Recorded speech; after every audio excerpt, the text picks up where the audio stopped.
ஜெய் ஸ்ரீராம் என்றாலும் ஏற்றுக்கொள்வோம், அரோகரா முருகா என்றாலும் ஏற்றுக்கொள்வோம். ஜெய் ஸ்ரீராம் என்று சொன்னாலும் அரோகரா என்று சொன்னாலும் திமுக ஏற்றுக்கொள்ளும் என அமைச்சர் சேகர் பாபு பரபரப்பை கிளப்பியுள்ளார்.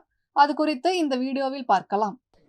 ஒட்டுமொத்தமாக இந்த ஆட்சியை பொறுத்தளவில் இஸ்லாமியர்கள் அவர்கள் விரும்புகின்ற வழிபாடை அவர்கள் செய்வதற்கும், கிறிஸ்துவர்கள் அவர்கள் விரும்புகின்ற வழிபாடை அவர்கள் மேற்கொள்வதற்கும், பௌத்தம் மற்றும் சமயத்தை சார்ந்தவர்கள் விரும்புகின்ற வழிபாடை அவர்கள் மேற்கொள்வதற்கும், அந்த வகையிலே இந்துக்கள் விரும்புகின்ற வழிபாடை, இந்துக்கள் விரும்புகின்ற தெய்வங்களை வழிபடுவதற்கு முழு சுதந்திரம் அளிக்கின்ற ஆட்சி திராவிட முன்னேற்ற கழக ஆட்சி தமிழ்நாடு.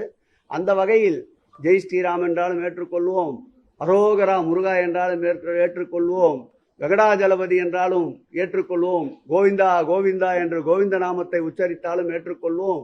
பக்தர்களுடைய அவர்களுடைய நம்பிக்கையில் எப்பொழுதும் நாங்கள் குறுக்கிடுவது இல்லை. கடவுள் இல்லைன்னு எங்க சொல்லிச்சு? எப்ப சொல்லிச்சு? அவர் சொல்லுவாரு, அதனால சொல்லிக்கிட்டே இருப்பாரு. அதாங்க, ஏற்கனவே அவர் எடுத்து பார்த்த ஆயுதம் எல்லாம் முனமழுங்கிச்சு. எந்த ஆயுதமும் போர்க்களத்துக்கு படைக்களத்துக்கு உதவியா இருந்தது இல்ல. எல்லா இடங்கள்ல தோல்வியை தவிர வேற எதுவுமே சந்திக்கல. அப்ப ஏதாவது புதுசு புதுசா அவர் கையில் எடுக்கணும்னு நினைப்பாரு.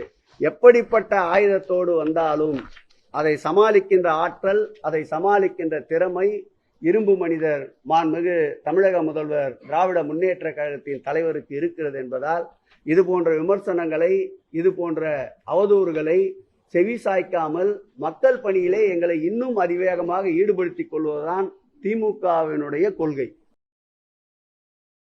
செய்திகளை உள்ளது உள்ளபடி தெரிந்து கொள்ள ரெஃப்ளெக்ட் நியூஸை சப்ஸ்கிரைப் பண்ணுங்க.